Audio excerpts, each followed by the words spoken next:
This is a demonstration of the chemical bond energy interactive illustration from SciencePrimer.com. The illustration explores the amount of energy associated with covalent bonds in a selection of molecules containing between 1 and 5 carbon atoms. A link to the illustration can be found in the video description. To start the illustration, hit the Run button. The illustration must be running to respond to user input. It is running when the Run button is black. It is not running when the Run button is blue. Once running, the main window shows the name of a small carbon compound and a stick figure representation of one molecule of that compound. When first loaded, the molecule shown is methane. The compound shown can be changed using the controls on the left. The carbon molecule slider allows the number of carbons in the chain to be adjusted from 1 up to 5.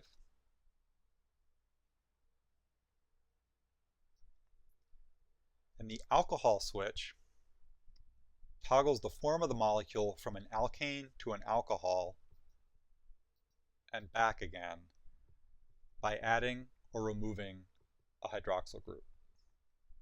As the form of the molecule changes, the name and the stick figure representation also change. The three switches on the right toggle on additional information about the molecule.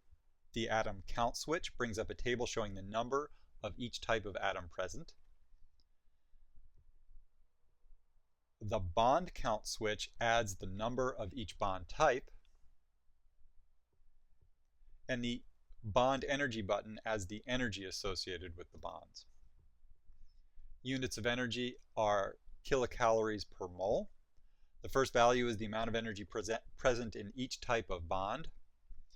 These values are multiplied by the number of each bond in the molecule to obtain the total energy for each type. The total energy released when 1 mole of the molecule is formed is shown at the bottom as the sum of the last column of numbers. For example, a 2-carbon alcohol is called ethanol. It has 2 carbons bound to 5 hydrogens and a hydroxyl group. This gives the atom a total of 2 carbon atoms, 6 hydrogens, and 1 oxygen. There is 1 carbon-carbon bond, 5 carbon-hydrogen bonds, 1 carbon-oxygen bond, and 1 oxygen-hydrogen bond. The total energy is 780 kilocalories per mole. This means the formation of 1 mole of ethanol releases 780 kilocalories of energy. Note, this is also the amount of energy needed to break all of the bonds in 1 mole of the compound.